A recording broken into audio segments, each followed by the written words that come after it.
मुझे notes send भी किए थे कि सर हमने सुन लिया है।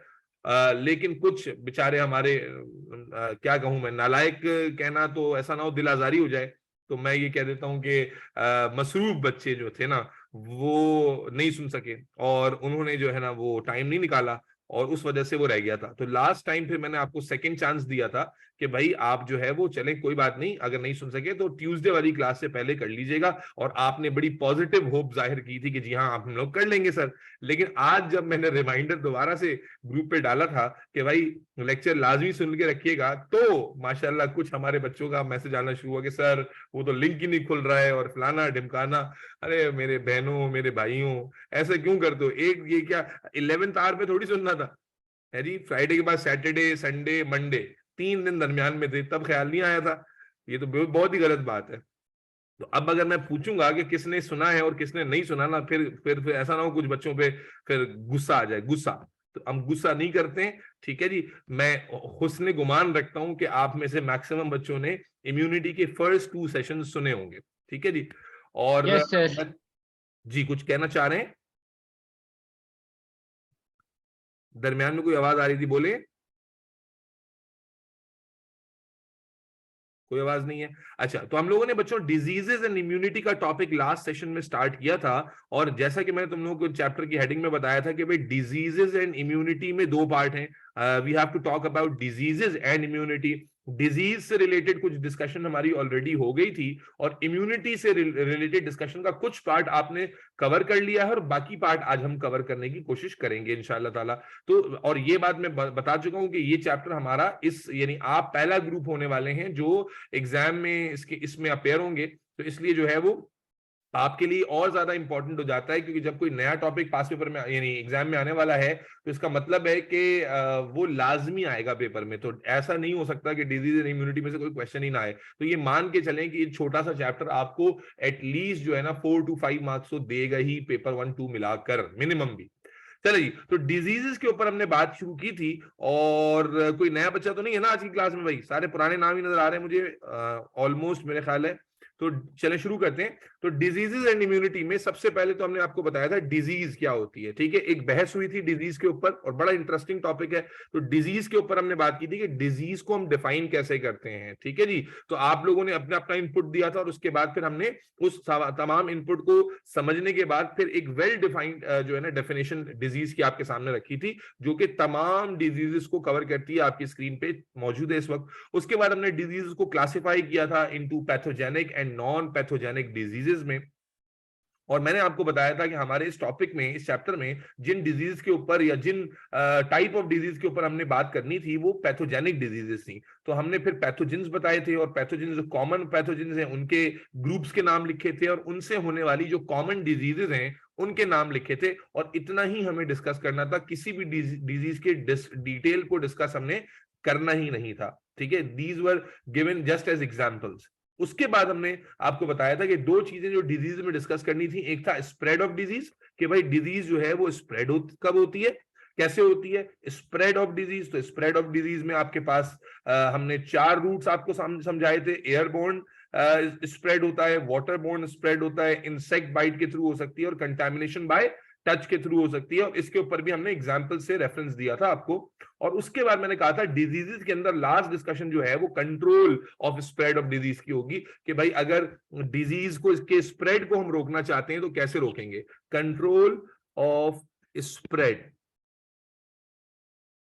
Of disease. ईमान मलिक पूछ रही है क्लास कब हुई थी? भाई ईमान की क्लास फ्राइडे को हुई थी, आप फ्राइडे वाले दिन नहीं थी क्या? सर मैं थी। तो यार क्या ये आप क्या नींद में थी क्या? आप अकोमोडेशन ऑफ आय वाले टॉपिक में नहीं थी क्या? जी सर थी, पर जब आय का टॉपिक खत्म हो गया तो मैंने क्लास लीव कर दी थी। मैं समझी आगे नहीं होगी अरे क्लास। मैंने उसी वक्त तो कहा था कि फौरन ज्वाइन करो। तो अरे यार ईमान क्या करती हो यार तुम लोग क्या करते हो बच्चों। चलो, तो उसी दिन वही क्लास चली थी, 1.5 घंटा चली थी class. Control of spread of disease से आज बात शुरू करेंगे। तो जिन बच्चों ने भी जो है ना वो पिछली क्लासेस में, मेरे ख्याल ज्यादातर बच्चे तो मौजूद थे, अगर कोई नहीं भी था तो आज हम एक टॉपिक डिस्कस करने लगे हैं जो बिल्कुल आसान सा टॉपिक है, यानी एक ऐसा टॉपिक जो आप शायद जनरल नॉलेज से भी अपना जो है ना वो आसानी से एड्रेस कर सकते हैं, आसानी से उसको समझ सकते हैं, आंसर लिख सकते हैं। ये टॉपिक इस डिजीजेस के टॉपिक में एक ऐसा टॉपिक है जो मेरे ख्याल है या तो एमसीक्यू, स्टेटमेंट बेस्ड एमसीक्यू के लिए आइडियल है कि स्टेटमेंट वाले एमसीक्यू आ जाएं और उसमें वो आपसे पूछे कि भाई कौन सा मेथड स्प्रेड को कंट्रोल करने के लिए ज्यादा इफेक्टिव है, या कौन सा मेथड है या कौन सा मेथड नहीं है। या फिर थ्योरी में अगर क्वेश्चन आ जाएगा तो फिर तो you can write a lot, you can write a lot. बल्कि इस पे अगर बीइंग एन एग्जामिनर मैं सोचता हूं तो डिस्क्रिप्टिव क्वेश्चन बन सकता है, यानी 7 मार्क तक का क्वेश्चन भी इससे बन सकता है। यहां पर आपको वो पूछेगा कि अगर हमें डिजीजेस के स्प्रेड को कंट्रोल करना है तो what are the methods we can follow. तो अब यहां पर ये एक ऐसा जनरल क्वेश्चन है कि अगर आपने इसे स्पेसिफिकली डिस्कस नहीं किया हुआ तो हो सकता है आप चंद पॉइंट्स लिखें और चंद पॉइंट्स लिखने के बाद आपको लगे कि आपका आंसर कंप्लीट हो गया है। लेकिन मेरे बच्चे अगर ये क्वेश्चन डिस्क्रिप्टिव में आ जाता है, 7 मार्क्स में आ जाता है, तो फिर अल्लाह के बंदों आपको बहुत इनफ अच्छे खासे पॉइंट्स चाहिए होंगे। तो आपके पास कहीं पर भी पॉइंट शॉर्ट ना पड़े, मैं आपको कैटेगरीज में आंसर लिखवाऊंगा। Control of spread of disease, यानी किसी भी तरह की डिजीज के फैलाव को रोकने के लिए, डिजीज के ट्रांसमिशन को रोकने के लिए हम क्या क्या कर सकते हैं। जरा पीछे चलते हैं, जरा बात करते हैं, थोड़ा सा याद दिलाते हैं। जब हमने स्प्रेड ऑफ डिजीज की बात की थी तो हमने कहा था किसी भी डिजीज के स्प्रेड होने के 4 मेजर तरीके हैं। वो एयरबोर्न यानी कि हवा के थ्रू फैल सकती है, वाटरबोर्न पानी और खाने के जरिए फैल सकती है, बहुत सारे इंसेक्ट्स के जरिए फैल सकती है, और अगर पर्सनल हाइजीन नहीं है और कंटामिनेशन टच के थ्रू हो रही है तब भी फैल सकती है। तो ये 4 मेजर रूट्स हमने डिस्कस किए थे। अब जब हम कंट्रोल की बात करेंगे कि भाई स्प्रेड ऑफ डिजीज को कंट्रोल कैसे किया जाए, तो हम इसी को जहन में रख के दिमाग में चलेंगे। सबसे पहले मैं 4 मार्कर्स आपको दे रहा हूं और उन 4 मार्कर्स को हम एक एक करके एक्सप्लेन करेंगे आपके सामने, ताकि हर मार्कर के अंदर आपके पास इनफ पॉइंट्स हो जाए और आप आसानी के साथ जो है ना वो डिजीज की कंट्रोल पर इनफ पॉइंट्स लिख सकें। ठीक है जी। तो सबसे पहले मार्कर जो आपको याद रखना है कि अगर हमने डिजीज को कंट्रोल करना है तो जाहिर है बहुत सारी डिजीज आप जानते हो वाटर और फूड से आ रही हैं। तो उसमें अब सबसे पहले आ गया हमारे पास हाइजीनिक फूड प्रेपरेशंस। देखो मैं सीधा सीधा ये भी लिख सकता हूं कि भाई फूड शुड बी हाइजीनिक, लेकिन जब डिस्क्रिप्टिव में कोई क्वेश्चन आ जाएगा ना तो यू नीड टू एक्सप्लेन कि भाई हाइजीनिक फूड प्रिपरेशंस कैसे होंगी और किन चीजों का ध्यान रखा जाएगा। पहला मार्कर दे रहा हूं, डिजीजेस के स्प्रेड को अगर हम अपनी सराउंडिंग में कंट्रोल करना चाहते हैं, इसको ब्रॉड स्पेक्ट्रम में सोचो, रट्टा लगाने के लिए नहीं। तुम सोचो कि तुम एक मेडिकल प्रोफेशनल हो और तुम देख रहे हो कि तुम्हारी सराउंडिंग में डिजीज फैल रही है, तो क्या क्या मेजर्स ले सकते हो। तुम्हारे पास पेशेंट आ रहा है, तुम इसे क्या गाइडलाइन दोगे। तो पहला तुम कहोगे कि भाई आप अपनी जो फूड प्रेपरेशंस हैं उनको हाइजीनिक बनाइए। कैसे कैसे बना लीजिए। तो नंबर 1 मेरे बच्चे, जब आप खाना लेकर आते हैं, कोई भी फूड मटेरियल लेकर आते हैं, तो अक्सर क्या होता है कि आप उस फूड मटेरियल का प्रॉपर टेम्परेचर ही मेंटेन नहीं करते। मसलन आप गोश्त लेकर आए, अब आप गोश्त लेकर आकर फ्रिज में रख दें, तो गोश्त फ्रिज में रखा जाता है या डीप फ्रीजर में रखा जाता है? जल्दी जल्दी बताते जाओ भाई। Sir deep freezer. क्यों ये फ्रिज में क्यों नहीं रखा जा रहा? क्योंकि फ्रिज का जो टेम्परेचर है, रेफ्रिजरेटर जो नीचे वाला छोटा वाला जो नीचे वाला कंपार्टमेंट होता है, उसका टेम्परेचर जो होता है वो 10 डिग्री 5 डिग्री इतना होता है। 5 डिग्री या बहुत अच्छा डिफ्रीजर है या बहुत लोअर टेम्परेचर पे आप चला रहे हैं तो 3 डिग्री होगा, 2 डिग्री होगा मिनिमम भी। वरना ज्यादातर केसेस में तो क्या होता है 5 डिग्री प्लस होता है, 5 डिग्री टू 15 डिग्री में यूजुअली टेम्परेचर जो है वो फ्रिज में रेंज कर रहा होता है। और अगर आप एक ऐसा फूड जिसमें बैक्टीरियल ग्रोथ का रेट ज्यादा है, क्योंकि जब आप गोश्त लेकर आते हैं गोश्त में बहुत ज्यादा न्यूट्रिएंट्स हैं और हवा में जो बैक्टीरियाज हैं उनके लिए भी वो न्यूट्रिएंट्स बड़े हेल्दी हैं, तो they will love to feed on that those nutrients. तो अगर आपने उसे फ्रिज में रखा, डीप फ्रीजर में नहीं रखा, तो क्या होगा कि bacterias, those bacterias in air, जब वो आप फ्रिज का दरवाजा खोलेंगे और हवा के थ्रू वो बैक्टीरिया अंदर जाएंगे तो they can easily start growing. ठीक है, easily start growing on that meat in spite of having the cool temperature. जबकि डीप फ्रीजर में अगर आप चले जाते हैं तो टेम्परेचर 0 या माइनस में हो जाता है, और वहां ये इतना एक्सट्रीमली लो टेम्परेचर है जहां पर बैक्टीरियल एक्टिविटी ना होने के बराबर होती है। और इसीलिए आप देखते हैं कि भाई दूध है या गोश्त है, ऐसी बहुत सारी चीजें हैं जिन्हें आप डीप फ्रीजर में रखते हैं तो कई दिनों तक भी वो ठीक रहती हैं। क्यों? क्योंकि इसमें बैक्टीरियल एक्टिविटी नहीं। तो फूड प्रिपरेशन के लिए सबसे पहले फूड स्टोरेज आपका ठीक होना चाहिए। जब आप फूड लेकर आए, खासतौर पर वो रॉ फॉर्म में है या इवन के पका हुआ भी है, तो उसकी स्टोरेज प्रॉपर होनी चाहिए, यानी properly cool down, appropriate cooling temperature होना चाहिए उसे स्टोर करने के लिए, ताकि वहां पर बैक्टीरियल एक्टिविटी, मैं एक एक करके बुलेट्स लिख दूंगा, अभी सिर्फ सुनते जाओ। तो पहली चीज जहन में रखो, फूड हाइजेनिक फूड प्रिपरेशन में क्या क्या मार्कर्स मैं आपको बता रहा हूं। तो सबसे पहले आपका टेम्परेचर शुड बी, यानी जो रॉ फूड है या इवन के जो कुक्ड फूड है स्टोरेज के लिए, उसमें उसकी जो कूलिंग टेम्परेचर है वो प्रॉपरली सेट हो, ताकि वहां पर बैक्टीरियल ग्रोथ या किसी भी तरह के ऑर्गेनिज्म की ग्रोथ ना हो। Number 1।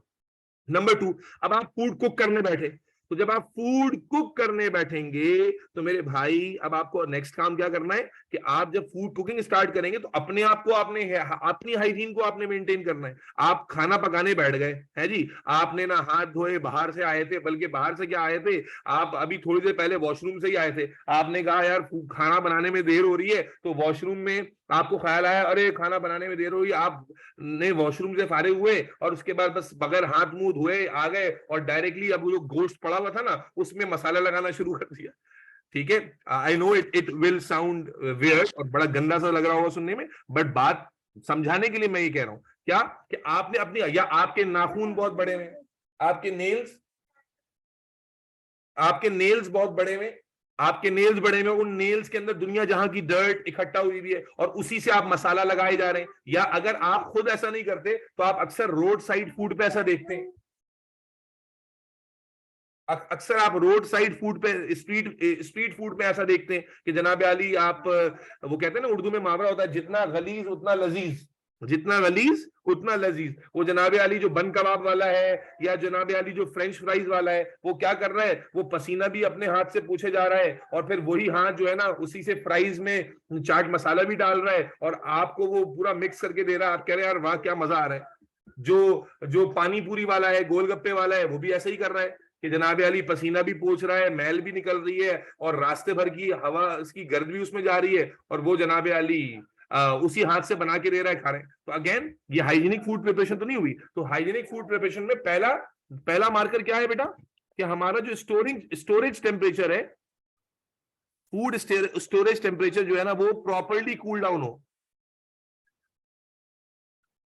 Appropriate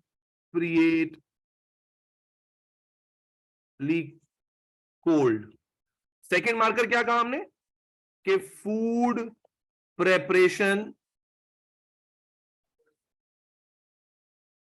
must be done hygienically. Hygienically का मतलब क्या हो गया बच्चों कि हम जो है वो अपने, देखो डिस्कशन बहुत आसान सी है ये, लेकिन अगर लिखने के लिए आ जाएगी तो you need to write it. ऐसे नहीं कि आप अज्यूम कर लेंगे दिमाग में और आप सारा कुछ जो है ना एग्जाम में खुद ही समझ लेगा कि हाँ आपको पता था। तो आपने प्रॉपरली अपने हाथ वॉश करने, ना सिर्फ हाथ वॉश करने बल्कि जिन यूटेंसिल्स में आप खाना पका रहे हैं वो भी तो वॉश होनी चाहिए प्रॉपरली, है नहीं? हाँ भाई हाथ तो बहुत अच्छे से धो लिया आपने, लेकिन जिन यूटेंसिल्स में आप खाना बना रहे हैं वो यूटेंसिल्स जो है वो चाय कल उसमें चाय बनी थी, परसों उसमें कॉफी बनी थी और आज जो है ना उसी के अंदर आपने सालन बना दिया। तो भाई ये हाइजीनिक हुआ या नहीं हुआ? बोलो अल्लाह के बंदो। नहीं हुआ सर। नहीं हुआ सर। No sir. नहीं हुआ सर। कि जनाब अली बर्तन भी अच्छे से धोने हैं, ठीक है? अगर अल्लाह ताला ने वुसअत दी है तो घर में डिश वॉशर लगा लेना है ताकि प्रॉपरली गर्म पानी से बर्तन धुलें। बहरहाल तो हाइजीनिक फूड प्रिपरेशन में सबसे पहले जब आप घर में खाना लाए हैं और स्टोर करने की जरूरत पड़ी है तो आपने उसका टेम्परेचर प्रॉपर्ली कूल डाउन रखना है ताकि बैक्टीरियल एक्टिविटी ना हो उसके अंदर। फिर जब आप खाना बनाने कुकिंग की तरफ जाएंगे तो उस वक्त भी आपने यूटेंसिल भी प्रॉपर्ली वॉश होने चाहिए, आपके हाथ भी प्रॉपर्ली धुले होने चाहिए। इसके अलावा जब आप खाना पका रहे हैं तो फिर खाना पकाते हुए टेम्परेचर का बड़ा इंपॉर्टेंट रोल है। जब आप खाना पकाना शुरू करेंगे तो अगर आपने खाना अच्छे से नहीं कुक किया, अच्छा टेम्परेचर नहीं दिया, प्रॉपर टाइम तक कुक नहीं किया तो आप जानते हैं कि वो प्रॉपरली कुक ना होने की वजह से उसमें रॉ जो सब्सटेंस होंगे वो उसमें बैक्टीरियल ग्रोथ होना आसान होगी, और जो बैक्टीरिया उसमें पहले से मौजूद होंगे वो मरेंगे नहीं, क्योंकि जब आप खाने को हाई टेम्परेचर पर प्रॉपर टाइम के लिए कुक करते हैं तो जो बैक्टीरियल ग्रोथ उसमें हुई भी होती है, या जो बैक्टीरिया उसमें प्रेजेंट भी होते हैं, या जो ऑर्गेनिज्म उसमें माइक्रो प्रेजेंट भी होते हैं, वो भी क्या होते हैं, हाई टेम्परेचर पे मर जाते हैं, डिग्रेड हो जाते हैं।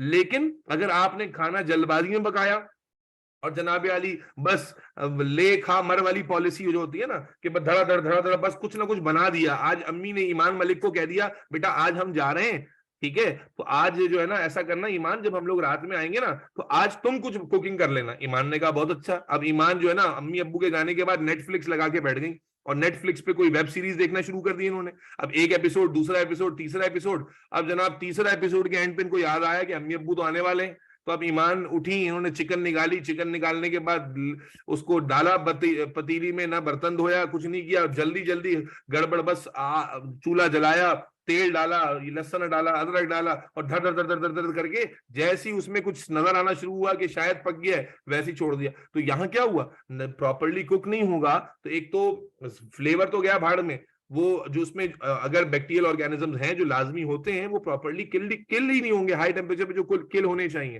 तो ultimately that is also going to cause lot of diseases. बात समझ में आ रही है बच्चों? ईमान, तो बेटा नेटफ्लिक्स को अवॉइड करना है, अम्मी अब्बू जब काम Yes, देने sir. जाएंगे तमीज से बैठ के खाना पकाना है, सही है बेटा? जी सर। ठीक है। ईमान कह रही सर को कैसे पता चल गया, बेचारी गिल्टी हो रही है, देखो पता तो चल जाता है ईमान। चले, तो मेरे बच्चे एक तो ये काम कर लिया आपने फूड प्रिपरेशन में, और उसके बाद proper cooking at high temperatures and proper time duration. अच्छा, एक और बड़ा मसला होता है जब हम हाइजीनिक फूड प्रिपरेशन में, जो सबसे बड़ा मसला है अगर आप कहीं पर भी फूड प्रिपरेशन में जाते हैं, इवन रेस्टोरेंट्स में सबसे ज्यादा ये मसला होता है मेरे बच्चों, ये जो कटिंग बोर्ड होता है, कटिंग बोर्ड देखा है, ये कटिंग बोर्ड Yes, sir. सबसे ज्यादा बीमारियां फैलाने का जरिया होता है। क्यों? क्योंकि कटिंग बोर्ड पे आप मुसलसल नाइफ का इस्तेमाल कर रहे हो, ठीक है जी, आप नाइफ का इस्तेमाल कर रहे हो, इवन कि आप उसे वॉश भी कर देते हो, ठीक है ना, लेकिन क्या होता है कटिंग बोर्ड अगर खास तौर पे वुडन कटिंग बोर्ड है तो उस पे क्या होती है, बारीक बारीक लाइनें बन जाती हैं जिसमें फूड पार्टिकल्स ट्रैप हो जाते हैं, और ट्रैप होने के बाद वो अगर आपने उसको सुपरफिशियली वॉश किया भी है तब भी वो फूड पार्टिकल्स वहां ट्रैप रहते हैं, और बाय टाइम बैक्टीरियल एक्टिविटी की वजह से वो वहां पर जो है ना वो गल सड़ जाते हैं, जिसकी वजह से मजीद वहां पर माइक्रो ऑर्गेनिज्म ग्रो किए होते हैं। नेक्स्ट टाइम आपने उस पे नया मीट पीस डाला, उसी पे काट दिया, उसी पे वेजिटेबल्स काट दी, उसी पर सब कुछ काट दिया, तो तरह तरह का फूड कंटेंट ना सिर्फ मिक्स होता है बल्कि कटिंग बोर्ड्स के ऊपर वो मौजूद रह जाता है, लेफ्ट ओवर रह जाता है, और वो गलता है, सड़ता है, माइक्रो ऑर्गेनिजम्स के ग्रोथ का वो गढ़ बन जाता है। इसलिए मेरे बच्चे पहली चीज इसमें जरूरी है कि जो आपके कटिंग बोर्ड्स हो एक तो सेपरेट हो, separate cutting boards for meet and vegetables, पहली चीज। और दूसरा, इसी के अंदर stainless steel utensils, cutting board हो या पतीलियां हो, पतीलियां तो एल्यूमिनियम की भी चल जाती हैं, स्टेनलेस स्टील यूटेंसिल्स और हॉट वाटर वॉश इज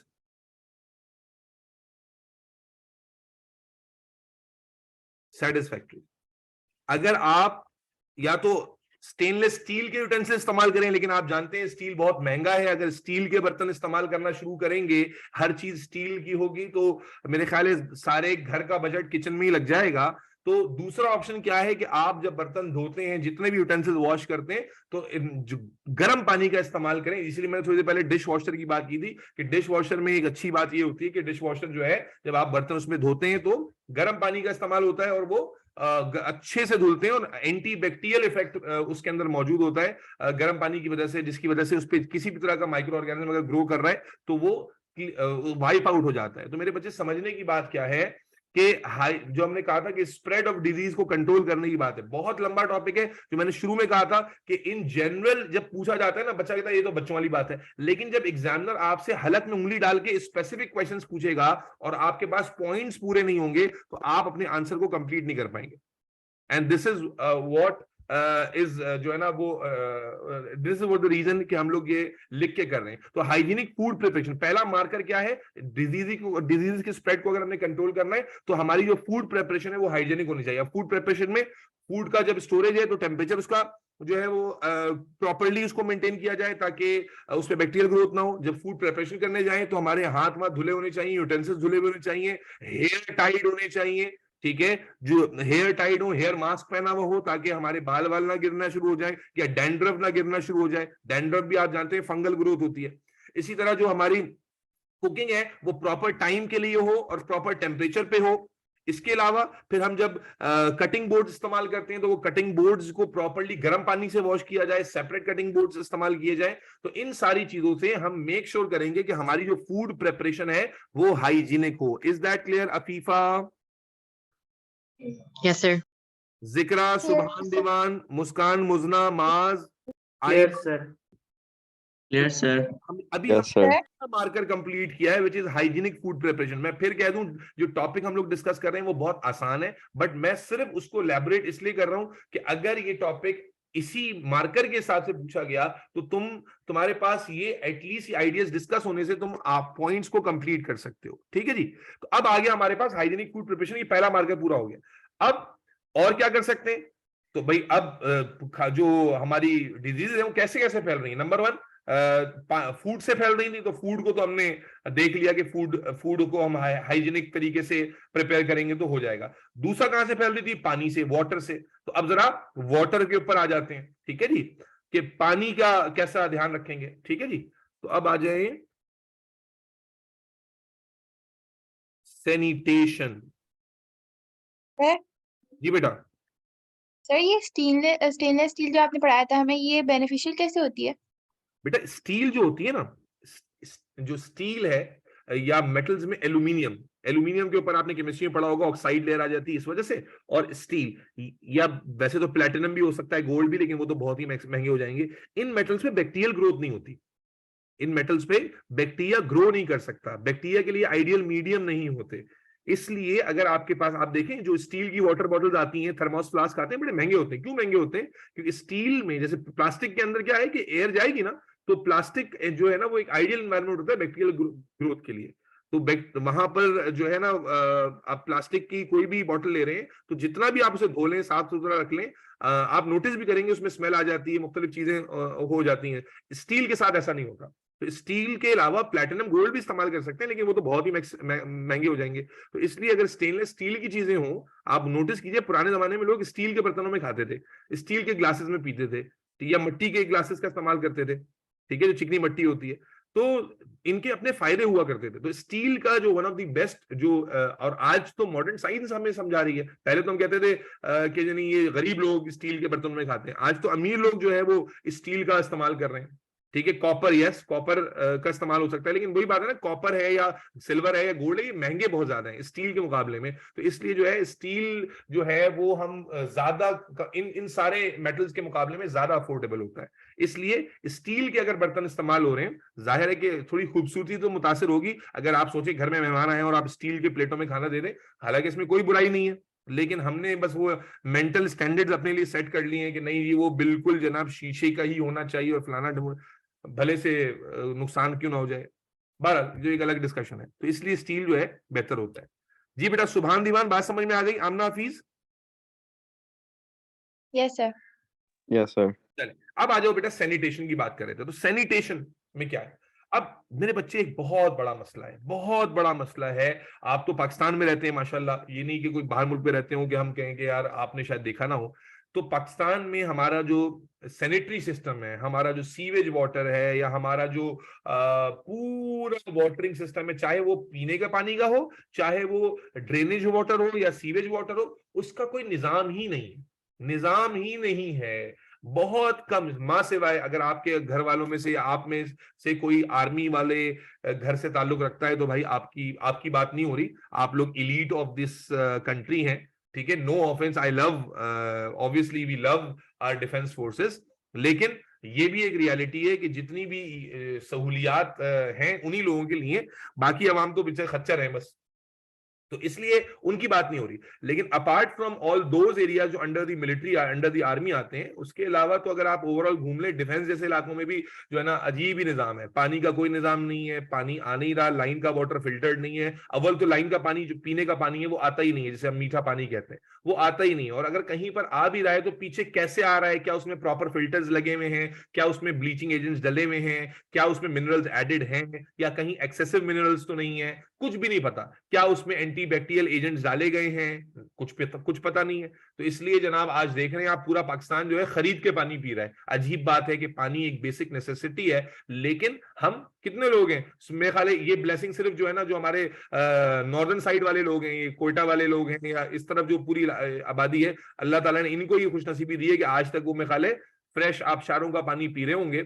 वरना अगर आप शहरों में रहते हैं, तो चाहे आप इस्लामाबाद में रहते हो, इस्लामाबाद में भी शायद बेहतर हो, लेकिन आप लाहौर में रहते हो, आप कराची में रहते हो, बड़े शहरों में जितनी भी बात हो रही है, तो वहां पर तो अब पीने का पानी अवेलेबल है ही नहीं। अच्छा ठीक है, वो सारे जगह जगह फिल्टर प्लांट्स खुले में, अब वो कौन सा पानी निकाल रहे हैं, क्या करके दे रहे हैं, क्या केमिकल डाल रहे हैं, नोबडी नोज। तो पीने के पानी में ही बहुत सारे ऑर्गेनिजम्स हमारे मौजूद हैं और हमें पता ही नहीं। इनफैक्ट मैं आपको अपनी बात बताता हूँ, क्योंकि बीइंग अ डॉक्टर, पीने का पानी हर बंदे की जरूरत है, और अगर उस पानी में ही आप कॉम्प्रोमाइज करेंगे तो अल्टीमेटली जाहिर है कि आपकी सेहत कभी भी अच्छी नहीं रहेगी। और खासतौर पर अगर मेरे घर में जैसे छोटे बच्चे हैं मेरे, तो उनका तो डाइजेस्टिव सिस्टम डेवलप हो रहा होता है, तो उनके लिए तो और प्रॉब्लम हो जाती है। तो इसलिए मेरे घर में एक पानी जो है ना वो आता है, तो जब मैंने वो पानी लगवाया था तो मैंने उसका जो है ना लैब से टेस्ट करवाया, तो आप यकीन करेंगे लैब टेस्ट के बाद जो है पता चला कि ये पानी जो है वो पीने के काबिल नहीं है।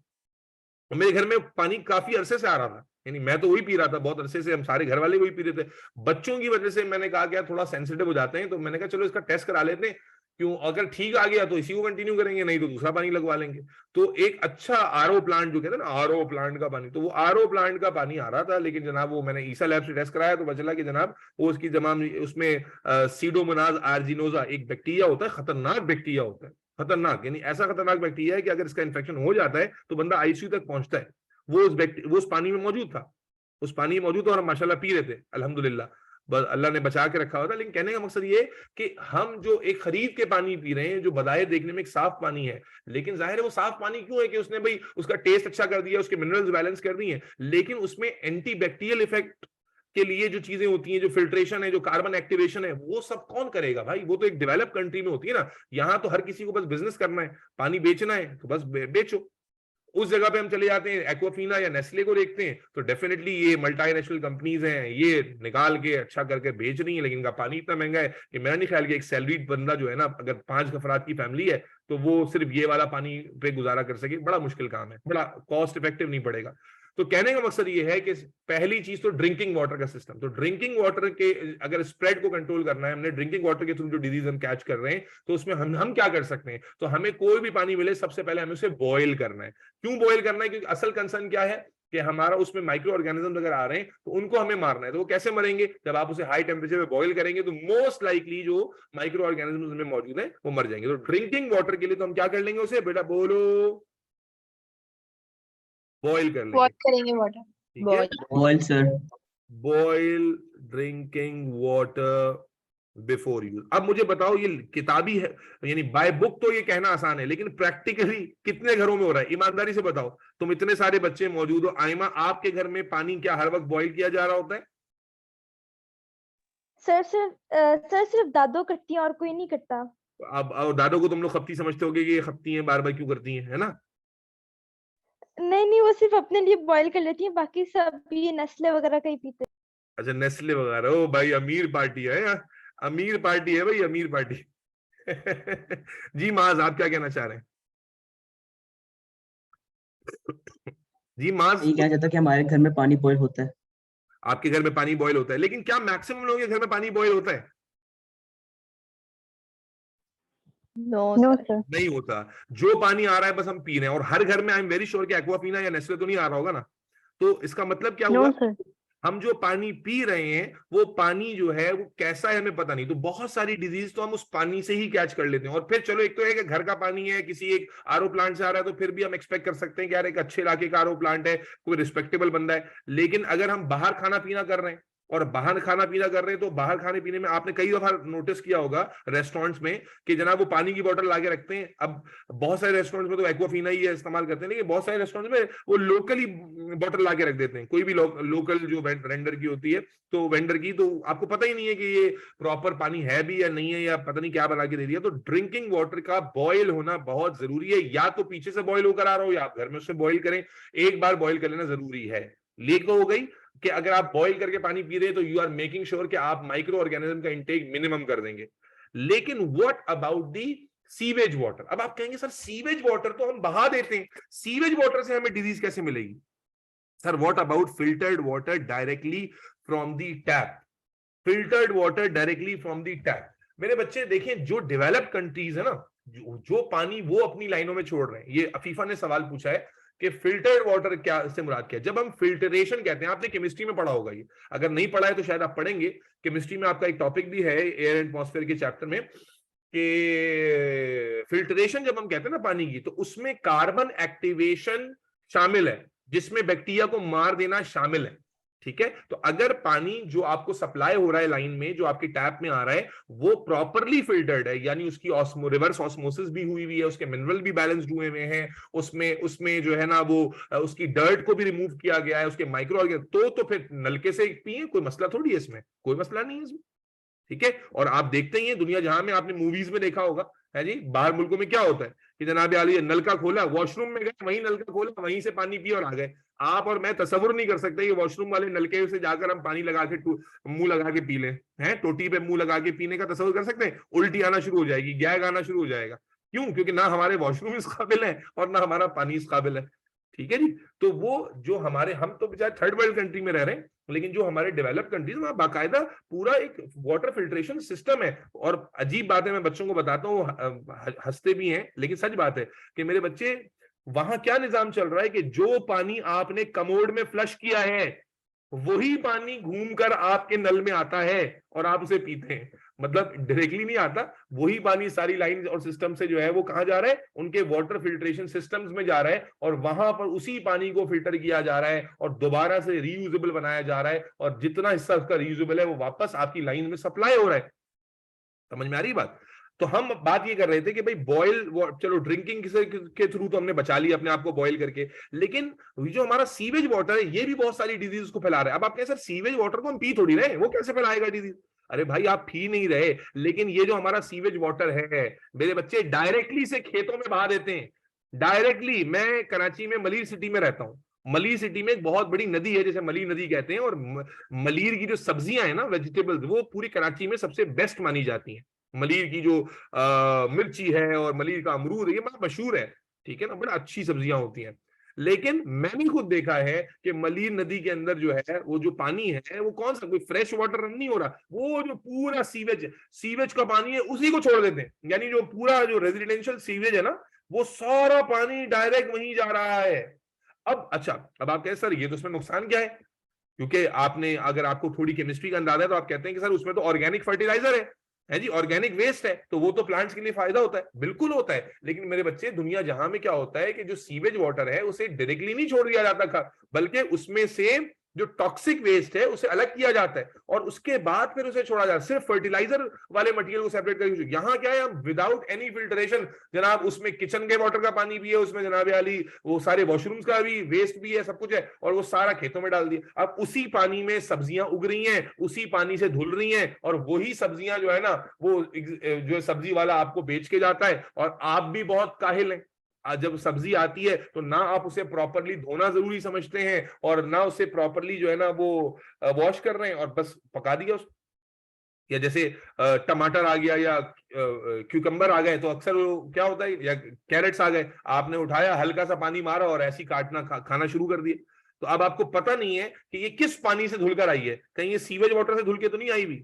कहीं कहीं इसकी ग्रोथ ही सीवेज वाटर के अंदर तो नहीं हुई है। तो अल्टीमेटली क्या हो रहा है कि सीवेज वाटर अपने साथ बल्क ऑफ पूरी जो है ना वो क्या इंसाइक्लोपीडिया जिसको कहेंगे ऑफ ऑर्गेनिजम्स कैरी कर रहा है, और उसी पानी से वो सब्जी धुल के आ रही है, उसी पानी से वो फ्रूट धुल कर आ रहे हैं, और आप घर में उसे प्रॉपरली वॉश भी नहीं कर रहे, तो डेफिनेटली वो जो हेल्दी फ्रूट या हेल्दी वेजिटेबल आप खा रहे हैं, उस हेल्दी वेजिटेबल के साथ आप बहुत सारे माइक्रो ऑर्गेनिजम्स भी ले रहे हैं जो आपको बीमार करने का सबब बनते हैं। बात समझ में आ रही है नहीं आ रही? तो अब स्प्रेड को कैसे कंट्रोल करेंगे बच्चों? ये सैनिटेशन में क्या करेंगे कि मेरे बच्चे सबसे पहले हमें पूरा जो हमारा ड्रेनेज सिस्टम है उसे कवर्ड बनाना होगा, नंबर 1, यस और नो। फिर रॉ सीवेज जो होता है, रॉ सीवेज वाटर जो होता है उसको ट्रीट करना होगा, उसमें से पैथोजेंस को मारना होगा, और उसके बाद उसे जो है वो फर्टिलाइजर के तौर पे इस्तेमाल करना होगा, यस और नो? Yes sir. ठीक है जी। Yes, एक तो आपकी सारी जो ड्रेनेज सिस्टम है, इसमें जो सारी आपकी जो ड्रेनेज सिस्टम है उसको कवर करना होगा और प्रॉपर चैनलाइज करना होगा, नंबर 1। और नंबर 2 आपको फिर इसमें क्या करना होगा बेटा कि जो आपका रॉ सीवेज है उसको डायरेक्टली फर्टिलाइजर के तौर पे इस्तेमाल नहीं करेंगे। फर्टिलाइजर के तौर पे इस्तेमाल करने में नुकसान है, उसमें पैथोजेंस होते हैं, उसमें टॉक्सिक वेस्ट होता है, तो आप उसके टॉक्सिक वेस्ट को, उसके पैथोजेंस को किल करेंगे और उसके बाद उसे जो है इस्तेमाल करेंगे ताकि प्लांट के लिए भी फायदा हो और हमारे लिए भी नुकसान ना हो। Is that clear? Yes, sir. चलो उसके बाद आ जाते हैं मेरे बच्चों तीसरा marker. Sir why is vinegar used to wash vegetable and fruit, does it kill bacteria? बेटा एसिड है ना, एसिड में बहुत सारे बैक्टीरिया ग्रो नहीं कर सकते, तो इसलिए। लेकिन विनेगर इतना सस्ता नहीं है कि आप विनेगर से इतना इस्तेमाल करें, लेकिन अगर विनेगर का इस्तेमाल करें तो अच्छा है। विनेगर वीक एसिड होता है और एसिड जो है बैक्टीरिया के लिए या मोस्ट ऑफ द बैक्टीरिया के लिए ठीक नहीं होता, माइक्रो ऑर्गेनिज्म के लिए ठीक नहीं होता, तो इसलिए ज्यादातर बैक्टीरिया जो है वो अल्कलाइन मीडियम में ग्रो करते हैं, तो इसलिए जो है अगर आप विनेगर से वॉश कर रहे हैं तो इसलिए वो एंटीबैक्टीरियल साबित हो सकता है। लेकिन विनेगर से मेरा नहीं ख्याल कि कॉमनली वॉश किया जाता है, लेकिन कोई करता है तो अच्छी बात है। ठीक है जी। तो पहला मार्कर बच्चों हम लोगों ने कवर किया हाइजीनिक फूड प्रिपरेशन का। सैनिटेशन में हमने बॉइलिंग ऑफ वाटर के बारे में बात की, हमने कहा प्रॉपर चैनल्स या closed channeling, proper closed channeling of drainage system. इसी तरह हमने क्या कहा, raw sewage should be treated first to kill micro organisms and toxic waste, and then use। अच्छा, अब सैनिटेशन के बाद आ जाएं बेटा तीसरा मार्कर जो हम करने जा रहे हैं। Sir what if we use diluted HCl? अल्लाह अकबर। अरे बेटा जो तुम कह रहे हो वो अब माइक पर आके पूछा करो, बाकी लोग भी तो सुने। अब्दुल मुईज कह रहे हैं sir what if we use diluted HCl और H2SO4 फॉर क्लीनिंग मटेरियल्स? किस चीज को क्लीन करना है तुमने HCl से? अब्दुल मुईज माइक पर आओ, मुईज माइक पर आ जाओ। सर जिसकी अभी हम बात कर रहे थे ना, हम लोग अभी यूटेंसिल और वेजिटेबल्स की बात कर रहे थे ना, जी जी। तो उसी को अगर हम इस डाइल्यूटेड से क्लीन करें तो ये एज अ फीजिबल सोल्यूशन है कि नहीं? नहीं मेरे बच्चे, कैसे फीजिबल है? एक तो डाइल्यूट जो विनेगर है वो तो वीक एसिड है ना, HCl अगर आप डाइल्यूटेड भी देंगे वो स्ट्रॉन्ग एसिड है भाई, उससे धोएगा कौन? धोने वाले भी तो हाथ होंगे ना, वो क्या फिर आप कहेंगे वो स्पेशल ग्लव पहन के धोएं? फिर HCl का इस्तेमाल इतनी ज्यादा क्वांटिटी में करना ये तो इम्प्रैक्टिकल बात है। और फिर एसिड जो होता है वो आप जानते हैं कि रस्टिंग को प्रोमोट करता है, फिर आपके बर्तन जल्दी जल्दी खराब हो जाएंगे। और एसिड डाइल्यूटेड भी हो, HCl डाइल्यूटेड होने का मतलब क्या है? जो वॉशरूम धोने के लिए आप तेजाब इस्तेमाल करते हैं वो डाइल्यूटेड ही एसिड होता है, लेकिन आप देखिए कितना तेज इफेक्ट दिखाता है, तो उससे बर्तन बिल्कुल इम्प्रैक्टिकल है। अगर बैक्टीरिया मारने की बात कर रहे हैं बिल्कुल मर जाएंगे, लेकिन मसला ये है कि बर्तन और आपके धोने वाले हाथ, तो ये इम्प्रैक्टिकल है बेटा, ये नहीं हो सकता। Okay sir. अब आ जाए वेस्ट डिस्पोजल की बात करते हैं। अब मेरे बच्चे आप जानते हैं कि जो हमारी डिजीजेज हैं वो फूड से भी फैलती थी, वाटर से भी फैलती थी, उन दोनों को हमने एड्रेस कर लिया। अब उसके बाद आ जाता है जो इंसेक्ट्स हैं और जो हवा है। हवा में जो गंदगी है और जो इंसेक्ट्स हैं वो दोनों वेस्ट की वजह से आते हैं। क्या ख्याल है? जो हमारा वेस्ट हम डालते हैं अपने ऐसी फेंक देते हैं, और अल्हम्दुलिल्लाह कराची के अंदर या पाकिस्तान के अंदर तो एक आम मिजाज है कि मतलब अपने बाप का मुल्क है तो जहां दिल चाहता है जिसका वहां पर वेस्ट डाल देता है कोई। मतलब मुझे किसी ने बताया, आई डोंट नो सही है या गलत है, कि सिंगापुर में आप च्युइंगम नहीं थूक सकते कहीं पर, उस पर ठीक ठाक फाइन है, ठीक ठाक फाइन है अगर आपने कहीं पर च्युइंगम थूक दी इस तरह से। लेकिन यहां तो मतलब कोई टेंशन ही नहीं है भाई, कोई टेंशन ही नहीं है। आप पान खा रहे हैं, गुटखा खा रहे हैं, पीक कहीं भी मार दिया आपने, घर में जो कचरा है, घर का कचरा, वो कहीं भी फेंक दिया आपने, या वो जनाब जो बेचारा जमादार आता है, कचरे वाला आता है, वो कचरा उठाता है और उसके पास ही कोई प्रॉपर जगह नहीं है, वो जाकर जनाब उसने देखा कहीं खाली प्लॉट है, वहां डंप करना शुरू कर देता है। वो खाली प्लॉट में डंप किया जा रहा है, खाली प्लॉट में डंप किया जा रहा है। तो यही सब चल रहा है सिलसिला, है ना। खाली प्लॉट में डंपिंग हो रही है। अब वहां 100 तरह के जो है ना वो कुत्ते बिल्ली भी रौंद रहे हैं, वहां पर कचरा जो है वो गल भी रहा है, सड़ भी रहा है। माइक्रो ऑर्गेनिजम्स, तो माइक्रो ऑर्गेनिज्म हजारों लाखों किस्म के कीड़े इंसेक्ट्स वहां ग्रो कर रहे हैं, मक्खियां, मच्छर, सब कुछ वहां ग्रो कर रहा है। और जनाब वहां से फिर सराउंडिंग में फैल रहा है, हवा में बदबू आ रही है, हवा में माइक्रो ऑर्गेनिजम्स बढ़ रहे हैं, वही हवा हम इनहेल कर रहे हैं। आपको मालूम है मलेरिया, मलेरिया को मलेरिया क्यों कहा गया? मलेरिया जो डिजीज है उसको मलेरिया क्यों कहते हैं? क्योंकि मलेरिया का जो वर्ड है ये लैटिन लैंग्वेज से आया है, मैले और एरिया से। मैला एरिया, मैला एरिया, ठीक है जी। मैला जो था ना यहाँ पर, वो जो उर्दू में मैला होता है, वैसी मैला लैटिन में भी डर्टी को कहते हैं, मैला, MALA, मैला। और एरिया एयर को कहते हैं। तो मलेरिया को मलेरिया का नाम इसीलिए दिया गया था कि इनिशियली इट वाज अज्यूम्ड कि मलेरिया की बीमारी जो है वो गंदी हवा से फैल रही है, क्योंकि जिन लोगों को मलेरिया हो रहा था वो सब जो है ना किसी वेस्ट जो है ना वेस्ट जहां पर जमा हुआ था उसके करीब रहते थे। जब मलेरिया पहली दफा जो है वो डिस्कवर हुआ और पहली दफा जो है इसको डायग्नोज किया गया, तो मलेरिया का नाम मलेरिया इसीलिए पड़ा। तो मालूम हुआ कि जब गंदगी होती है कहीं पर तो वहां पर एक तो बहुत सारे टॉक्सिक गैसेस होती हैं जो हवा में शामिल हो रही होती हैं, बहुत सारे इंसेक्ट जो हैं वो हमारे वहां ग्रो करते हैं, वहां उनकी जो है ना रहने की जगह बन जाती है, चाहे मच्छर हो, मक्खियां हो, और फिर वो वहां गंदगी उनके पांव पे स्टिक हो जाती है, फिर वही आपके खानों पर आके बैठते हैं, वही डर्ट आपके खानों पे लग जाती है और आप उसी खाने को मजे ले लेके खा लेते हैं। और इस तरह से हजारों तरह के माइक्रो ऑर्गेनिजम्स, आपको बताता हूं मैं, जो आप कहते हैं typhoid, one of the disease जो कि बड़ा प्रॉब्लम क्रिएट कर देती है। टाइफॉइड का जो सबसे प्यारा सोर्स है जहां से आप टाइफॉइड पकड़ते हैं वो क्या है? आपका खाना। टाइफॉइड कहां से पकड़ते हैं आप? खाने से। ये जो आप खाना खाते हो, अगर खाना प्रॉपर्ली हाइजेनिक नहीं है, खाना जैसे बाहर का खाना है,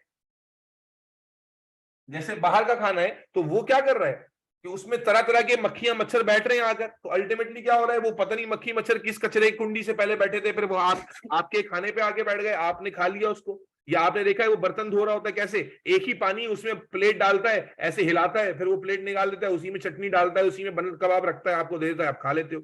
तो कहने का मकसद ये है कि वेस्ट डिस्पोजल बहुत इंपॉर्टेंट है। क्यों इंपॉर्टेंट है? कि वेस्ट जो है अगर आप प्रॉपर्ली डिस्पोज करेंगे तो इंसेक्ट्स का जो ग्रोथ रेट है वो कम हो जाएगा, हवा में टॉक्सिक जो गैसेस शामिल हो रही हैं वो कम हो जाएंगी। और जब जो इंसेक्ट जो मेजर वेक्टर्स होते हैं बहुत सारे ऑर्गेनिजम्स की ट्रांसमिशन का, वो वेक्टर्स की ग्रोथ जब कम होगी तो अल्टीमेटली आपकी जो डिजीज ट्रांसमिशन है वो रुकेगी। और उसके लिए क्या करना है आपने करना ये है कि एक तो नंबर 1 जो दुनिया जहां में होता है सिवाय हमारे जैसे मुल्कों के, कि एक तो घर में जो वेस्ट होता है या बाहर जो डस्टबिन लगाए जाते हैं उसमें हर तरह का, आपने देखा होगा इंटरनेशनली रिकॉग्नाइज है, अलग अलग कलर के डस्टबिन होते हैं। वो अलग अलग कलर के क्यों होते हैं डस्टबिन? ताकि पता हो लोगों को, शऊर हो। हमारे यहाँ किसी को नहीं पता कि भाई मेटालिक वेस्ट किस तरह के डस्टबिन में डालना होता है, किचन का वेस्ट किस तरह के डस्टबिन में डालना होता है, प्लास्टिक वेस्ट किस तरह के डस्टबिन में डालना होता है, ग्लास का, शीशे का जो वेस्ट है वो किस तरह के डस्टबिन में डालना होता है। सब कुछ एक ही डस्टबिन में डाल देते हैं और फिर कचरा वाला भी जाए उसमें से नहीं चुन सकता, वो सारा कुछ ऐसे जाया हो जाता है। अगर हम सारे वेस्ट को अलग अलग तरह से रखें तो वो वेस्ट भी रिसाइकल हो जाएगा, काम में भी आएगा, और उसको इस्तेमाल, जब सारा वेस्ट मिक्स हुआ होगा तो ऑब्वियसली क्या होगा कि वो उसमें से इतना कोई सेपरेट तो नहीं करेगा, तो वो जाया होगा और कहीं पड़ा पड़ा सड़ेगा। जब उसे जलाएंगे तो उसमें टॉक्सिक गैसेस निकलेंगी और वो टॉक्सिक गैसेस जो है एनवायरनमेंट को पॉल्यूट करेंगी। तो हमें क्या करना है कि हमें प्रॉपर बिन सेटअप लगाना है, सेपरेशन ऑफ वेस्ट का ख्याल रखना है कि separate type of waste should be collected in separate type of bins, और बिन का सिस्टम हमारा पूरा जो है कम्युनिटी में बहुत ही अच्छे से हो ताकि कचरा कहीं पर भी रोड पर खुले में ना फैला हो। फिर उस कचरे की जो कलेक्शन है और उस कचरे की जो डंपिंग है वो ह्यूमन हैबिटेशन से बहुत दूर होनी चाहिए। यस और नो? Yes, sir. यस ठीक है बच्चे, तो अब हमारे पास यहाँ क्या पॉइंट्स आ जाते हैं? Number 1, waste should be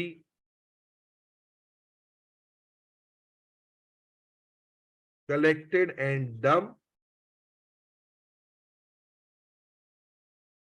far away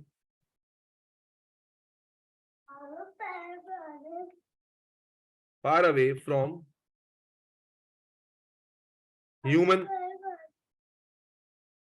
human habitation. Number 1। Number 2 हमने क्या कहा? डिफरेंट टाइप्स ऑफ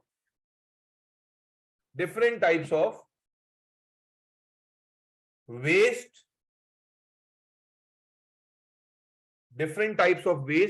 बेटा मेरी स्क्रीन आ रही, चली गई है? आ रही है sir. Waste must be collected separately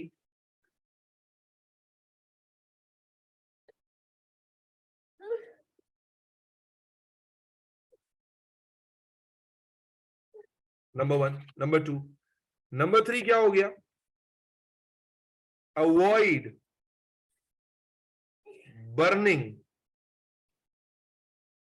waste. जब हम कचरे को जलाते हैं तो इससे फायदा होता है, नुकसान होता है?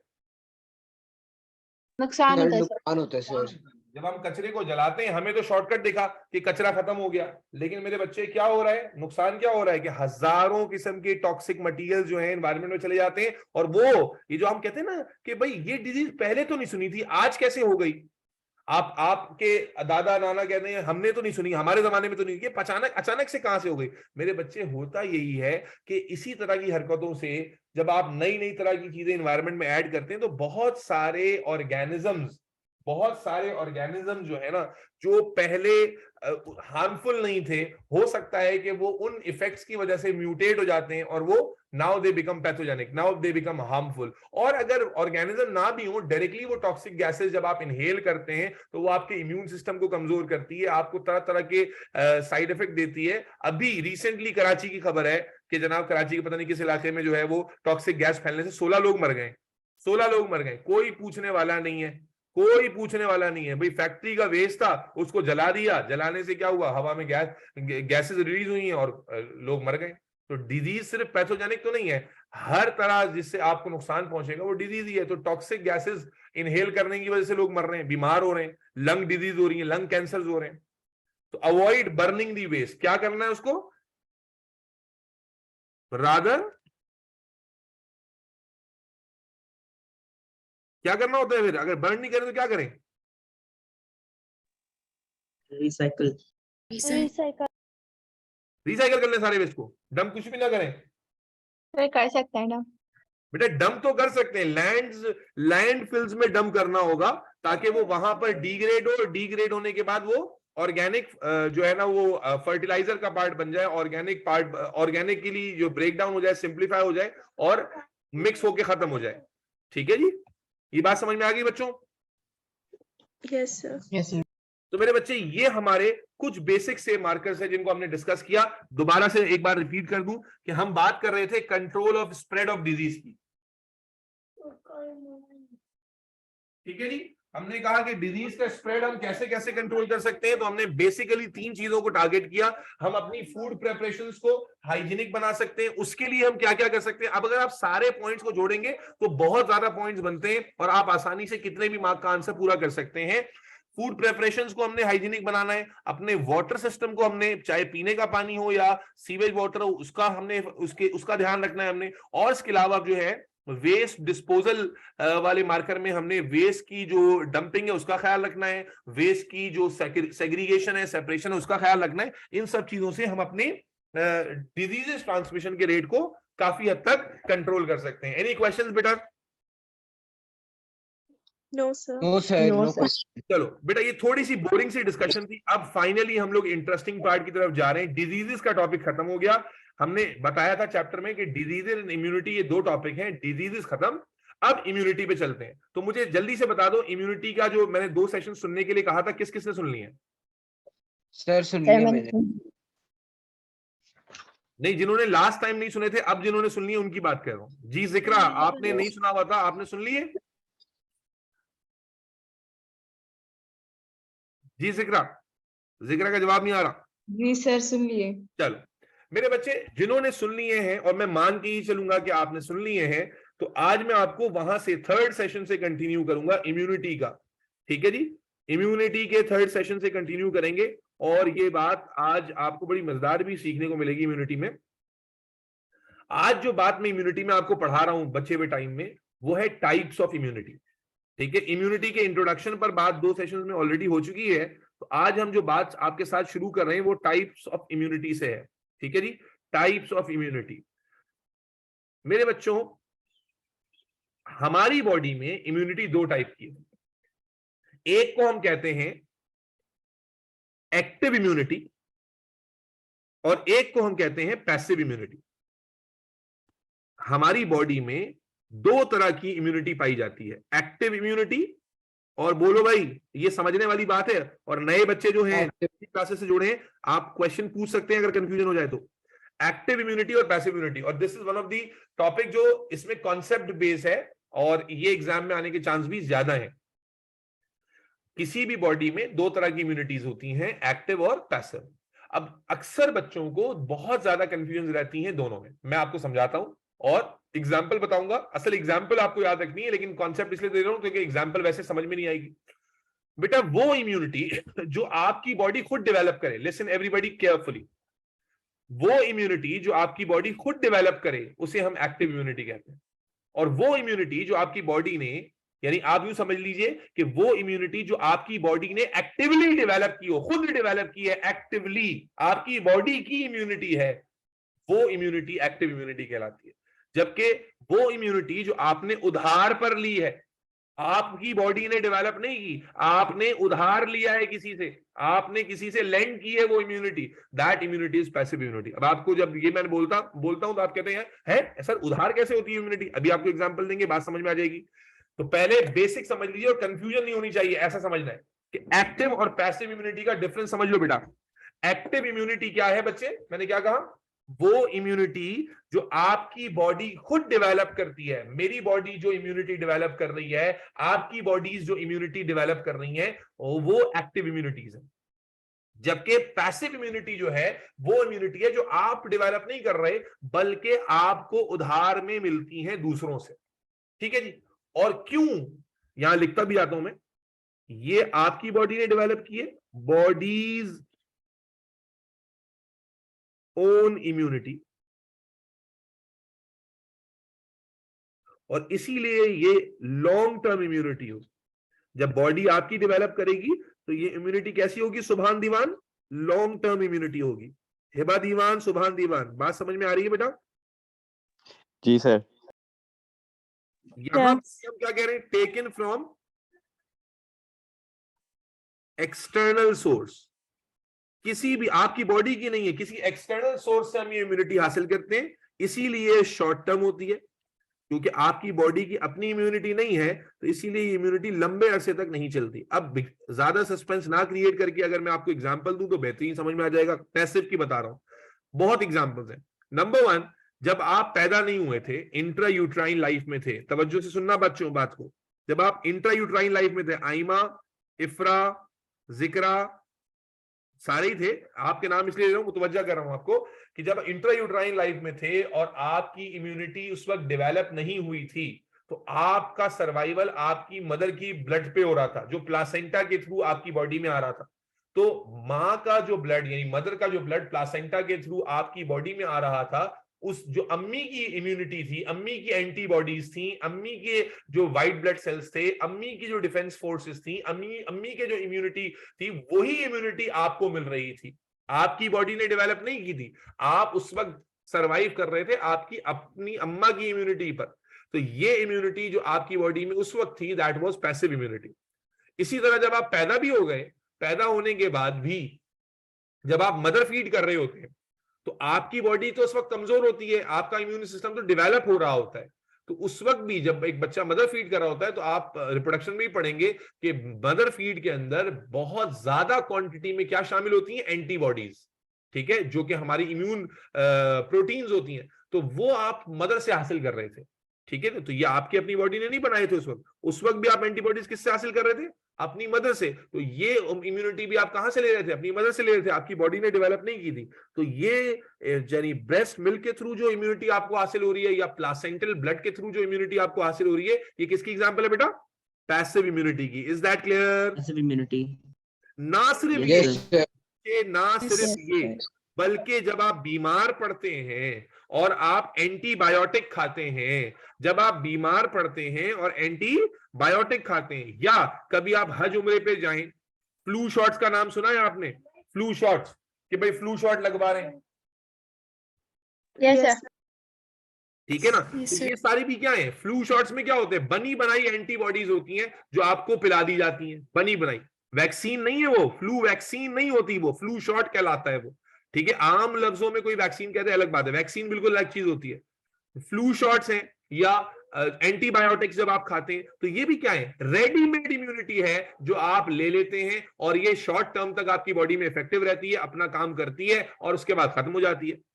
तो कहने का मतलब यह है कि पैसिव इम्यूनिटी जो मैंने शुरू में बताया कि वो इम्यूनिटी है जो आप एक्सटर्नल सोर्स से हासिल करते हैं, और ये इम्यूनिटी रेडीमेड इम्यूनिटी होती है, इसका इफेक्ट शॉर्ट टर्म होता है और उसके बाद ये इम्यूनिटी खत्म हो जाती है।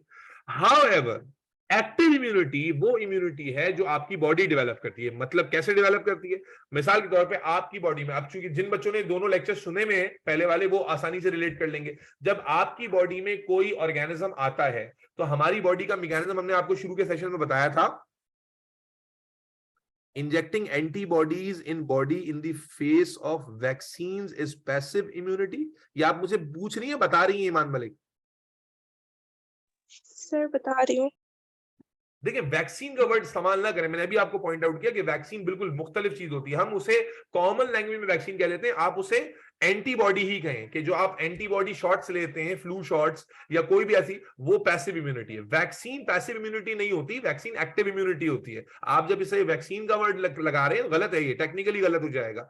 तो मैं फिर जरा पैसिव इम्यूनिटी को साइड लाइन कर दूं, मैं फिर कहूंगा भाई माइक पर आके पूछें, चैट में लिखते हैं ना, मेरे डिस्ट्रप्शन होती है। दोबारा समझ लें बेटा, एक्टिव और पैसिव का डिफरेंस समझ लें। एक्टिव इम्यूनिटी वो है जो आपकी बॉडी एक्टिवली डेवलप करती है और लॉन्ग टर्म इम्यूनिटी होती है। पैसिव इम्यूनिटी वो है जो आपकी बॉडी डेवलप नहीं करती, आप उधार पे लेते हो, एक्सटर्नल सोर्स से लेते हो, and it is a short term immunity, it is a short term immunity, ठीक है जी। अब पैसिव इम्यूनिटी में एग्जांपल्स याद रखेंगे तो याद रहेगा। मैंने एग्जांपल दी, जो प्लासेंटल ब्लड है, इसी तरह जो मदर फीड है, इसी तरह फ्लू शॉट्स हैं,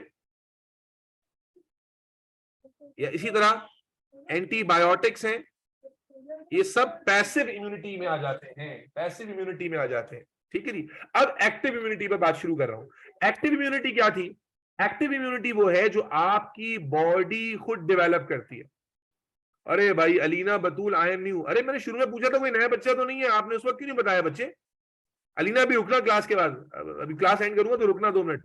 अच्छा, एक्टिव इम्यूनिटी चल रही है। तो एक्टिव इम्यूनिटी क्या है? जो आपकी बॉडी बच्चे खुद डेवलप करती है। कैसे डेवलप करती है? आपकी बॉडी में कोई बैक्टीरिया आ गया, आपकी बॉडी में कोई वायरस आ गया, आपकी बॉडी में कोई भी ऑर्गेनिज्म आ गया, बॉडी उसे रिकॉग्नाइज करती है। मैं इम्यूनिटी के फर्स्ट 2 सेशन में पढ़ा चुका हूं, ये बॉडी उसे रिकॉग्नाइज करती है और रिकॉग्नाइज करके बॉडी उसके अगेंस्ट खुद एंटीबॉडीज प्रोड्यूस करती है। आपकी बॉडी में क्या हुआ? एक बाहर से नॉन सेल्फ एंटीजन आया। नॉन सेल्फ एंटीजन किसे कहते हैं? जो बाहर से आने वाला ऑर्गेनिज्म है, वो आया। बॉडी क्या करती है? उसे रिकॉग्नाइज करती है। बॉडी ने क्या किया? उसे रिकॉग्नाइज किया, और रिकॉग्नाइज करने के बाद उसके अगेंस्ट क्या प्रोड्यूस की? एंटी बॉडीज, और वो एंटीबॉडीज जाकर इसे डिस्ट्रॉय कर देती हैं। वो एंटीबॉडीज जाके क्या करती हैं, नॉन सेल्फ एंटीजन को डिस्ट्रॉय कर देती हैं। तो मेरे बच्चे, अगर आपकी बॉडी ने किसी चीज के खिलाफ एंटीजन डेवलप कर, एंटीबॉडीज डेवलप की हैं, तो ये इम्यूनिटी आपकी बॉडी की अपनी इम्यूनिटी है, और इस इम्यूनिटी को हम एक्टिव इम्यूनिटी कहते हैं। अब आप कहेंगे सर ये एक्टिव इम्यूनिटी डेवलप होती भी है? जी हाँ, बहुत सारी चीजें। देखो, बचपन में जब आप छोटे थे, जरा सा कुछ ऊपर नीचे खा लेते थे तो फौरन बीमार पड़ जाते थे। अब हजारों चीजें ऐसी हो रही हैं जो कि पहले आप करते थे बीमार हो जाते थे, अब करते हैं तो नहीं होते, अब करते हैं तो नहीं होते। क्यों? क्योंकि आपकी बॉडी ने उसके खिलाफ इम्यूनिटी डेवलप कर ली है। आपकी बॉडी ने उसके खिलाफ क्या कर ली है? इम्यूनिटी डेवलप कर ली है। मैं चले एक बड़ी इजी सी एग्जांपल दे देता हूं। अगर 5 इयर्स ऑफ एज से पहले आपकी बॉडी में पोलियो वायरस आ जाता तो आपको पोलियो हो जाता, लेकिन अगर आज आपकी बॉडी में पोलियो वायरस आ जाता है तो आपको पोलियो नहीं होगा। क्यों? क्योंकि बचपन में जो पोलियो वैक्सीन आपको पिलाई गई थी, अब आ रहा है वैक्सीन। वैक्सीन का कॉन्सेप्ट बेटा यहां इस्तेमाल होता है, यहां एक्टिव इम्यूनिटी में। तो आपको बचपन में जो वैक्सीन पोलियो की पिलाई गई थी, उसने जाकर आपकी बॉडी में एक्टिव इम्यूनिटी इंड्यूस की। कैसे की वो भी डिटेल में बताऊंगा, अभी नहीं बताऊंगा, लेकिन ये वैक्सीनेशन एक टॉपिक है हमारा डिस्कस करने का। तो समझाने की बात यह है कि आज अगर आपके बॉडी में पोलियो वायरस आ जाता है तो आपके बॉडी में उसके अगेंस्ट ऑलरेडी एंटीबॉडीज मौजूद हैं, और वो एंटीबॉडीज उस वायरस को उड़ा देंगी, नुकसान नहीं पहुंचाने देंगी, डैमेज नहीं करने देंगी। तो मेरे बच्चे, जब कोई भी ऑर्गेनिज्म के अगेंस्ट एंटीबॉडीज आपकी बॉडी खुद प्रोड्यूस कर लेती है तो उस इम्यूनिटी को हम एक्टिव इम्यूनिटी कहते हैं। और एक्टिव इम्यूनिटी में जो सबसे बड़ी एग्जांपल है वो है वैक्सीनेशन। वैक्सीनेशन जो है वो असल में प्रिंसिपल ऑफ एक्टिव इम्यूनिटी पे ही काम करती है, और क्या काम है इसका और कैसे काम करती है इसको हम अलग से डिस्कस भी करेंगे। लेकिन याद रखिएगा कि जिन चीजों की हमें वैक्सीनेशन नहीं भी की है, हमारी बॉडी, जब हम पैदा हुए थे हमारी इम्यूनिटी डेवलप हो रही होती, तो हमारी बॉडी जब इम्यूनिटी डेवलप कर रही होती है तो वो अपने आप को यही चीजों के लिए ट्रेन कर रही होती है कि जब बॉडी में मल्टीपल टाइप्स के ऑर्गेनिज्म आते हैं तो वो उसे रिकॉग्नाइज करती है, और रिकॉग्नाइज करके उसके खिलाफ स्पेसिफिक एंटीबॉडीज प्रोड्यूस करती है, और जिस चीज के अगेंस्ट एंटीबॉडीज प्रोड्यूस कर ली जाती हैं हम उस चीज से इम्यून हो जाते हैं। हम उस चीज से क्या हो जाते हैं? इम्यून हो जाते हैं। और इसी वजह से बचपन में जरा सी चीजों से हम बीमार हो जाते हैं। देखो, छोटा बच्चा जो होता है वो जरा सा ठंड हो जाए बीमार, जरा सा कुछ हो जाए बीमार। आज आप क्यों नहीं होते? क्योंकि जब आपकी इम्यूनिटी उस वक्त नहीं थी तो आपको ज्यादा प्रोटेक्शन की जरूरत थी, लेकिन ग्रेजुअली आपकी बॉडी ने उन तमाम कोल्ड वायरसेस के अगेंस्ट या उन मुख्तलिफ तरह के ऑर्गेनिज्म के अगेंस्ट जो है इम्यूनिटी डेवलप कर ली, तो अब वो चीजें आपको उस तरह से डैमेज नहीं करती, नुकसान नहीं पहुंचाती जैसे छोटी उम्र में पहुंचा सकती थी। यस और नो? Yes sir. सर। जी बेटा। सर सर, हमारी बॉडी में एक्टिव इम्यूनिटी सबसे सही तरीके से मतलब किस एज में डेवलप हो जाती है? मेरे बच्चे, अगर अगेन मेरे ख्याल पहले 2 सेशन सुनना बहुत जरूरी हो जाते हैं, दोबारा से मैं फिर आपका जवाब दे देता हूं। हमारी इम्यूनिटी जब हमारी बॉडी बनी थी इंट्रायूट्राइन लाइफ में, तब से डेवलप होना शुरू होती है, और हमारी इम्यूनिटी का मेजर पार्ट जो डेवलप हो चुका हो जाता है बाय प्यूबर्टी। प्यूबर्टी तक हमारी इम्यूनिटी फुल फ्लैश डेवलप होती है, और प्यूबर्टी गुजर जाने के बाद हमारी इम्यूनिटी में कोई बहुत ज्यादा चेंज नहीं आता। एडेप्टेशंस आती हैं, बेहतर होती है, लेकिन मेजर टर्न जो है ना अराउंड नहीं आता। तो इम्यूनिटी डेवलपमेंट का जो मेजर पीरियड है वो आपकी इंट्रायूट्राइन लाइफ में से शुरू होकर प्यूबर्टी तक का है। यानी ये कहना गलत नहीं है मेडिकली कि प्यूबर्टी तक जिसकी इम्यूनिटी कमजोर रह गई उसकी इम्यूनिटी जिंदगी भर कमजोरी रहेगी। समझ में आएगी? मेजर इम्यूनिटी जो डेवलप होती है किसी भी बॉडी में वो टिल प्यूबर्टी तक होती है। और इम्यूनिटी डेवलपमेंट का प्रिंसिपल भी बता दूं मैं आपको बेटा, आपका इम्यून सिस्टम कितना तगड़ा होगा, आखिरी बात बता रहा हूं बस मैं। देखो, आपने देखा होगा एक कचरा चुनने वाले का बच्चा है, वो कमबख्त बीमार नहीं हो रहा, वो खराब खाना खा के भी बीमार नहीं हो रहा, वो ठंडी रात को फुटपाथ पे सोकर भी बीमार नहीं हो रहा। क्यों? क्योंकि मेरे बच्चे उसकी इम्यूनिटी तगड़ी है। अब हमारी क्यों नहीं है और उसकी क्यों तगड़ी है? क्योंकि बेटा उसका एक्सपोजर ज्यादा चीजों से है। इम्यूनिटी डेवलपमेंट का जो बेसिक प्रिंसिपल है वो एक्सपोजर है। एक्सपोजर, आपकी बॉडी जितनी ज्यादा चीजों से एक्सपोज होती है उतनी उसी अकॉर्डिंग उसी प्रोपोर्शन में वो इम्यूनिटी को स्ट्रांग बनाती है। आपकी जब एक मम्मी डैडी बच्चा होता है, एक बर्गर बच्चा होता है जो बचपन से घर में रहा होता है, घर के एनवायरनमेंट में पला बड़ा होता है, घर से निकला गाड़ी में बैठा, गाड़ी से निकला स्कूल गया, स्कूल में जनाब सिलेक्टेड दोस्त और सिलेक्टेड एक्टिविटी, फिर वापस घर, कोई उसकी एक्टिविटीज इसके अलावा नहीं है, तो अल्टीमेटली उसका एक्सपोजर लिमिटेड हो जाता है। लेकिन एक बच्चा जो रोड पे पल रहा है, वो रोड पे उस गंदी हवा का भी सामना कर रहा है, उस अनहाइजीनिक फूड का भी सामना कर रहा है, कोल्ड टेम्परेचर्स और हॉट टेम्परेचर्स का भी सामना कर रहा है, तो टाइम बीइंग के लिए तो उसके लिए मुश्किल है for that particular time being. लेकिन जब वो उससे सर्वाइव कर जाता है तो उसका इम्यून सिस्टम बहुत ज्यादा स्ट्रांग हो जाता है। तो याद रखिएगा, इम्यून सिस्टम डेवलपमेंट का एक बेसिक प्रिंसिपल क्या है जी। अलीना बतूल ने आखिरी बात बड़ी जबरदस्त की, यही रीजन है जो मेरी मुंह की बात छीन ली अलीना, कि बहुत सारे लोग जो आपके रिश्तेदारों में पाकिस्तान से बाहर रहते हैं, जब वो पाकिस्तान आते हैं, आपने देखा आते ही बीमार हो जाते हैं, यहाँ का खाना हजम नहीं कर पाते, सबका पेट खराब हो जाता है। क्यों?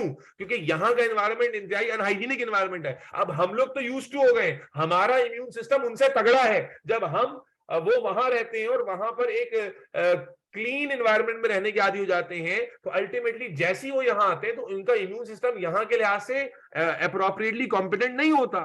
जब वो कॉम्पिटेंट नहीं होता तो अल्टीमेटली जब यहाँ का फूड, यहाँ का पानी इस्तेमाल, अव्वल तो यहाँ का पानी इस्तेमाल करते ही पेट खराब हो जाता है। आप देखेंगे, रिलेट करेंगे, जितने भी आपके रिश्तेदार बाहर से आते हैं, सारे वो जब तक रहते हैं एक्वाफिना नेस्ले का पानी पीते रहते हैं, आते ही पेट खराब हो जाते हैं। क्यों? इसी वजह से कि हम जो पानी पी रहे हैं उसमें तो सैकड़ों बैक्टीरिया हम लोग इनटेक कर रहे हैं, लेकिन हम लोग यूज टू हो चुके हैं, हमारी बॉडी को फर्क नहीं पड़ता। लेकिन वो लोग यूज टू नहीं है, इसलिए उनको फौरन से वो इफेक्ट होता है और फौरन से उनकी तबीयत खराब हो जाती है, तरह तरह के मसले शुरू हो जाते हैं। तो बिल्कुल यही रीजन है अलीना, आपने बिल्कुल सही कहा। बहरहाल तो मेरे बच्चे, इस चैप्टर में हमारी एक वैक्सीनेशन की डिस्कशन है जो रह गई है। टाइम चूंकि ज्यादा हो गया तो मैं वैक्सीनेशन की डिस्कशन छोड़ रहा हूं। अगले सेशन में हम लोग वैक्सीनेशन कंप्लीट करके नेक्स्ट टॉपिक पे चले जाएंगे। वैक्सीनेशन का टॉपिक बहुत लंबा नहीं है, लेकिन इंटरेस्टिंग टॉपिक है, और क्योंकि एग्जाम में पूछा जा सकता है कि वैक्सीन क्या होती है और एग्जैक्टली कैसे काम करती है, वैक्सीन के एडवांटेजेस क्या है, चैलेंजेस क्या है। तो वैक्सीन के टॉपिक को कवर करना है, जिसमें हम वैक्सीन क्या होती है, कितनी तरह की होती है, काम कैसे करती है, इसके एडवांटेजेस क्या है और चैलेंजेस क्या है, इसके ऊपर इंशाल्लाह ताला बात करेंगे। ऑलमोस्ट टॉपिक जो है हमारा खत्म हो गया है। जिन्होंने लेक्चर अभी भी नहीं सुना, मैं फिर रिक्वेस्ट करूंगा भाई, मुझे